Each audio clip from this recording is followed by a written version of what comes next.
All right, I believe I'm reconnected now, so it should be good. Um, yeah, I'm good. So here's the deal. Over in Connecticut is a disgusting fucking city, and basically, what goes on in Waterbury is crime, crime, and more crime. Shut these windows. So right now, I'm driving a rental vehicle because my wife's car was stolen by some cheap thug bitches that I wish I can get my hands on. These, whatever they call themselves, um, they, what they do is they come to your house now, and everybody knows about the whole USB situation that goes on. Well, now they have a different device that sort of what happens is this whatever device they have unlocks your vehicle, but at the same time, it does not set the alarm off. So the alarm stays active, but it's strange. So the alarm stays active, but the doors unlock, and even starting the car doesn't do anything to the alarm. So the alarm just kind of stays in an active mode, but without actually doing anything. So maybe, I don't even know, maybe it actually goes off. I'm not really quite sure, to be honest with you. So, but maybe it's silent or something like that. So they came to the house at about 2:45 or 2:40 in the morning over the weekend, and two of them seemed younger, and they used this device and unlocked the car, and it shut the Wi-Fi off in the house, which I thought was an interesting aspect of this. So it shuts the Wi-Fi off in the house, unlocks the vehicle. So it's got to work on some type of radio frequencies or jammers or some weird crap like that. So it does all this crap so that they can get into the vehicle. Now, once he got into the vehicle, this kid, his weak ass tried to pull the steering column apart so he could do the USB trick situation. Of course, he was a little bitch and couldn't even take it. What an ass! Like it took him like 16 different uh, screwdrivers that he had in what seemingly was like a man purse. This little shit, and he's pulling out tools out of his dumb thing, and and he's trying to jam them into the thing so that he could, you know, I guess pull the steering column apart so that he can get to the ignition deal so he can put the USB in it and start the car. Well, I got to admit they were pretty quiet. So one of them hid around the house, like around the side of the house. This lady next to me, stupid idiot, get off your phone. So uh, one of them hid on the side of the house. We got an accident right here. Oh,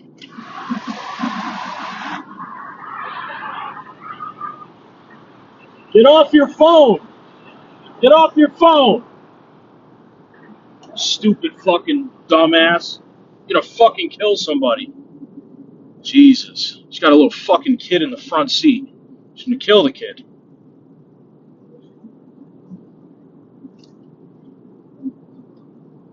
So anyway, got people driving like assholes today. Christ almighty. So, I don't know where the fuck I was, but anyway. So anyway, the kid was pulling the thing apart with a bunch of different screwdrivers, and fairly quietly, except for some of it, he was kind of being stupid and did his whole a little bit loud, trying to slam at the steering column and whatever. But then he gets the USB. Oh, that's what I was talking about. The kid on the side. Yeah, so the other kid sat like around the corner of the house, which I'm not quite sure what that was. I don't know if he was just hiding or whatever, but it's very possible that one of them hides around the corner, because imagine you come out your front door to find somebody trying to steal your vehicle, and you confront him. You don't know, unless you have cameras everywhere like we do, you don't know that somebody is around the corner of the front of the house, to where maybe the kid's got a gun, maybe he's got a knife, maybe he doesn't have a weapon at all, but he's gonna do something to sort of to get at you. I don't know, to hurt you, kill you, maim you, whatever they're gonna do.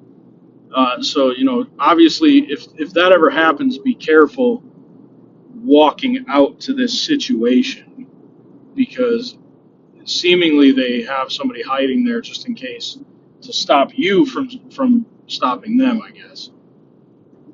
But yeah, so about 5 or 6 minutes goes by, and then this little shit, he gets the car started, and he pulls away with the other dipshit in the passenger seat. And I want to talk for a minute or two about the one of the worst parts about this isn't actually the car theft. It's almost just as bad of thievery, these insurance companies. So the insurance companies, now I've been around a long time, and I've had insurance on many things, businesses and houses and cars and everything else. But the one thing I never really noticed, and no one ever told me, and I guess it doesn't really, I don't think that anybody's going to freely tell you this when you get auto insurance, but I mean, I know now that the contents of your vehicle are not covered. Nothing is covered in your vehicle at all. So in our case, we had a stroller that was very expensive for the baby. My wife had purchased a new car seat for the baby. So that was, I mean, now come on. That thing literally is called a latch system. You latch it to the vehicle. It is attached to the car. It's not just like sitting there, hanging around, flying around in the trunk. It's latched to the vehicle, but they won't even cover that. I mean, you have to have it by law. Insurance should have to cover that if a car gets stolen. Give me a goddamn break. I mean, I don't know what kind of wacky shit this is, but we're writing laws and making policies and everything else to help people that don't deserve to be helped, or for the wrong reasons. And I don't know. If you didn't have to have a car seat for a child,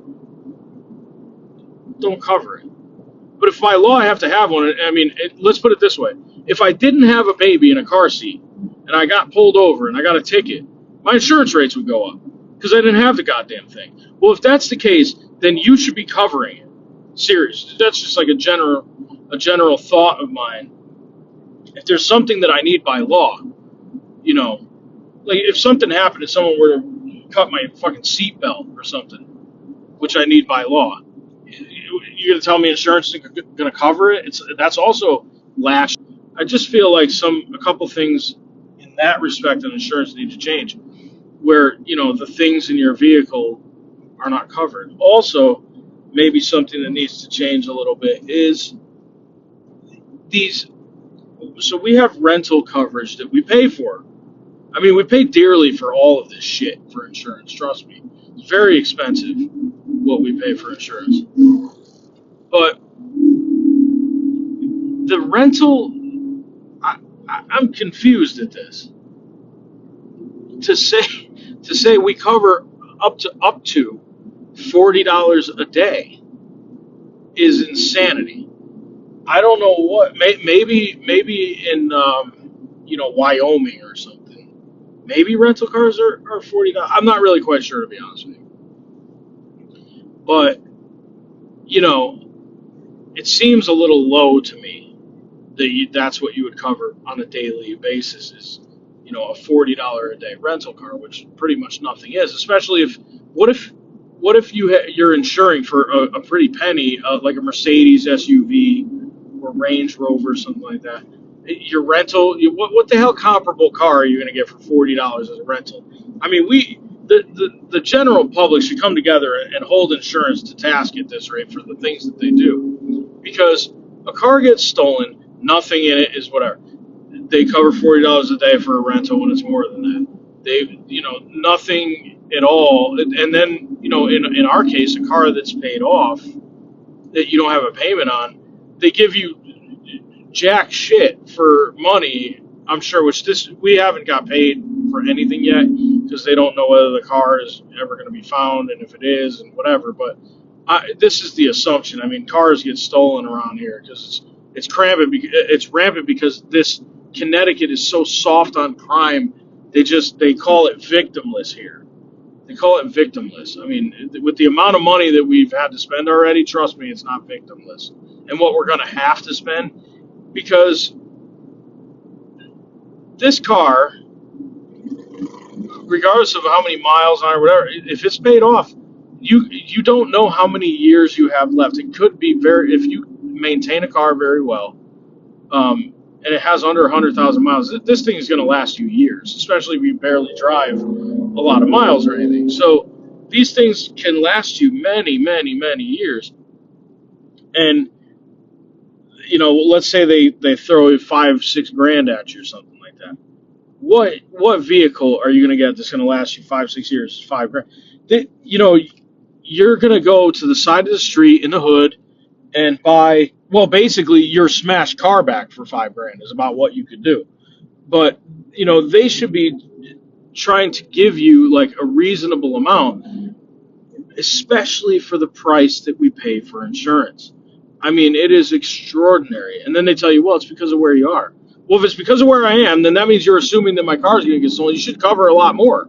You should cover it and just buy me another car. I don't know, but I mean, reasonable. I'm not saying a new car. I'm saying something that's reasonable or used, whatever. Basically, take the car that just got stolen, go try to buy it at a dealership. How much does that cost? Give me the money that take 3 average cars that are at a dealership. Give me the average of the 3. I don't know. It just seems like with the amount of money that you spend that, they should do something to try to I don't know, make you a little bit more whole than they pretend that they're making you. That's the whole point of insurance and filing a claim, is to be more whole. Now, speaking of that, they also tell you, well, all the possessions in your car are covered under your homeowner's insurance, even though it's in your car, even though your car could not be in your driveway. I was told this by my insurance agent. If you take your car, even if you don't take your car, the hell with it. If you travel to another country on vacation and your luggage gets stolen or something gets ruined in your luggage and you're in fucking Belgium, you call your homeowner's insurance and it covers the shit. I don't understand this. I'm completely confused by that. Maybe you buy travel insurance and it should cover your belongings. Maybe if you have shit in your car insurance should cover the stuff that's in your car. And I understand. Well, everybody would just say they had 16 diamond rings in their car. Well, then that's where you have them sign affidavits. And that brings me to my next point. The incessant affidavit signing and going and getting it notarized and doing a 25-minute recorded, I'm not even going to call it an interview. It's an interrogation. What happened? Where was it? Where were you? Where was the last time you got your car worked on? What's the name of the shop that worked on it? How big are the fucking cup holders? I don't give a, the insane things that they ask you as if you're a criminal. And the reason why they do that is because some people smash a car and say, hey, it got stolen so that they can get paid out for it, or whatever the hell thing that they're doing. Sometimes, just saying, people like us are not criminals, and we shouldn't be treated as such. It doesn't make any sense. It makes no sense whatsoever. Because how about this? I got a video of it happening. You see the people come, you see them grab the car, you see them drive away. Done.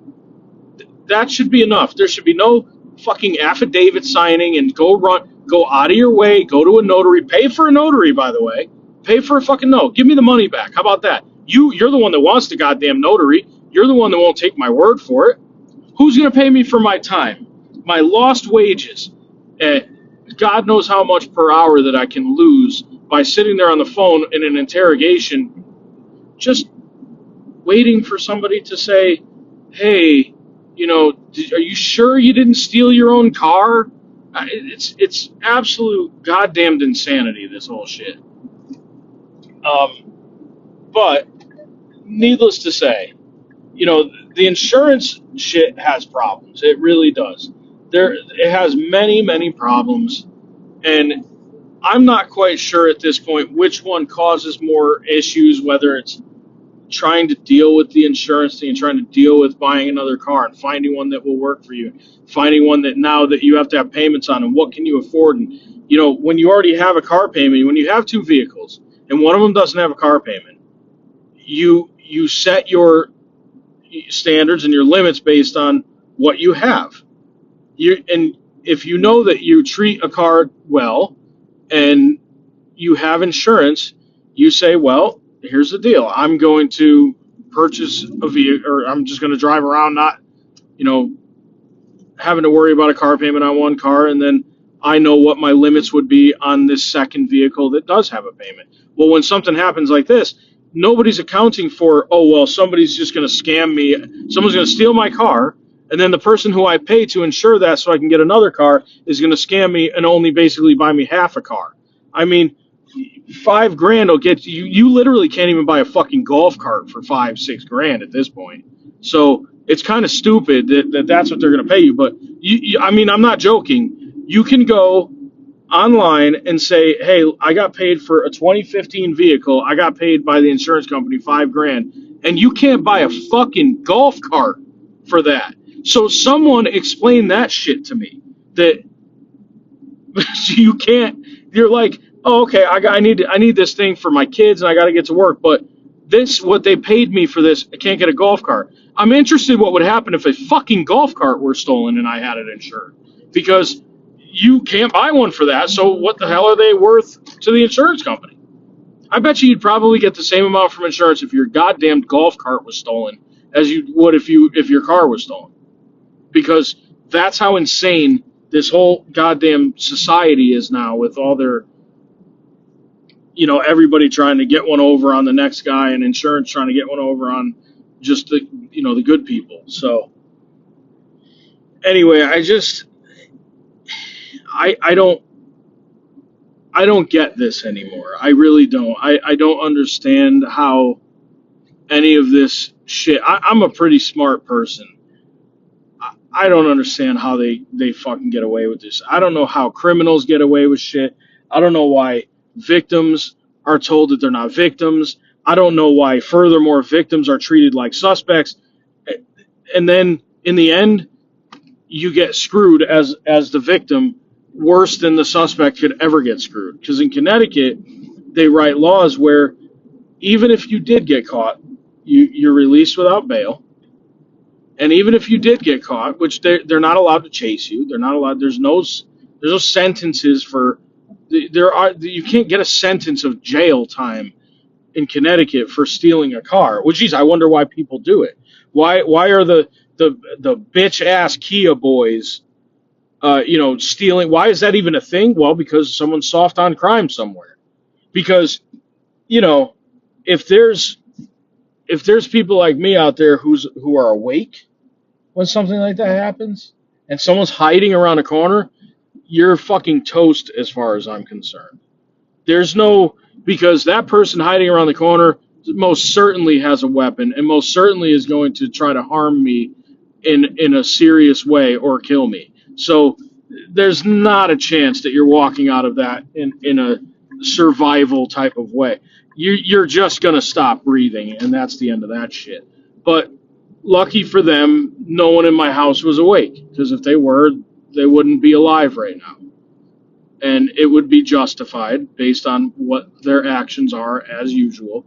So, but when sans that, in Connecticut, most people, we don't have necessarily castle doctrines and all this shit, but you are allowed to protect not your property, but your life and your livelihood and the people around you from their life and serious bodily harm. So, you know, you do have certain rights, and especially on your own property. It just has to be done the right way and in the right at the right time and for the right reasons, I should say. And just because I know what these people are up to, I'm sure there would have been a valid reason. But that's kind of besides the point. I'm just saying that, until that happens, until people start getting rid of these little scumbags, and mail in their ears back to the parents who allow them to do it, and say, hey, this is all that's left of your kid now. That, until that happens, this will constantly go on. It will never stop, because soft on crime and no one allowed to do anything does not help things like this to not happen anymore. So again, I'm just saying that, some things need to change, but when there's people in the state, Congress that purposely don't want there to be penalties for kids like this, whether they're kids or adults. I mean, you can't just say, oh, kids don't get in trouble, adults do. That's ridiculous as well. So, there's many, many, many problems going on in this, this whole state and all these sort of blue states. There's a lot of problems that happen with this. But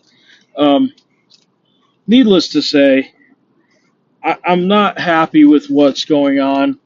I'm not happy with what we have to spend and what we have to do. It's not okay. It really isn't. Um, there's no reason that people like us should be put out for things like this, like in a way that, and then made and forced to do things that we can't afford or that we don't want to do, but we are, and it's not fair and it's not right, and it's not okay for kids. It's not okay for my kids to have to deal with the fact that both of my children, one 7, one not even 2 years old. How fair is it that two children that are that age are victims of a fucking crime? That's not okay. But if you ask the people up in Hartford, it's victimless. So my kids aren't victims as far as they're concerned. Well, I mean, I don't know how you can consider that not a victim. There's just no way that I could ever imagine that somebody who has something stolen from them, who's never done a thing wrong to anyone in their entire lives, is not a victim. So they can shove that right up their fucking ass. And if I were ever to see any of these dummies, fucking Johanna Hayes or whatever the hell, what the fuck is that bullshit? Oh, this is what I got to deal with, by the way. You believe this? What the fuck is that? So anyway, if I saw Johanna Hayes, this lying, I was in a helicopter in Vietnam, Blumenthal, and Chris Murphy and all these this Rosa DeLauro, every one of those scummy shits, every goddamn last one of them. I can only hope that one day they become a victim of one of these crimes. We can only hope. What's good for the goose is good for the gander. they walk around with security. They walk around with all kinds of stupid shit. So I don't know.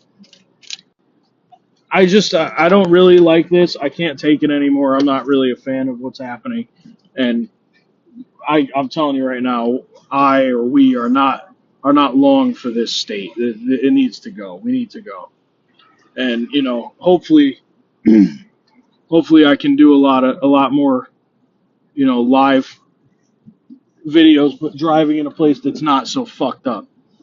It'd be wonderful to be able to do that. But in the end, I'm hoping we come out of this like a little bit smelling like roses. I hope maybe, even if it costs us a little bit of money, I hope that my wife ends up with an even safer car, or a car that will last her even longer, or that my oldest son will, you know, be more excited to be in than the last car. Whatever it is, I hope that there's something that we can all look forward to in this, because I think that sometimes, you know, good people sometimes deserve good things to happen, and not only bad things.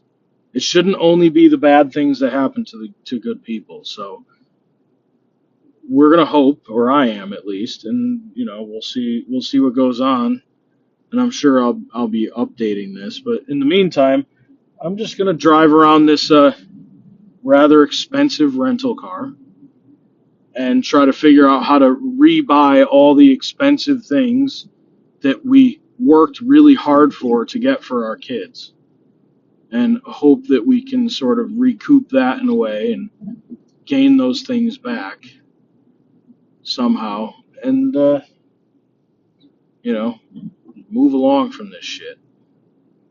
And that's pretty much it. So, anyways, that's about it for right now for this drive. I'm back in this shithole of Waterbury, and it's disgusting.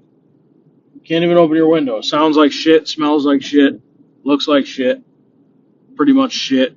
The people are shit. Look at this guy. Hope he falls. Good. Please fall, dumbass. And then that's it. So have a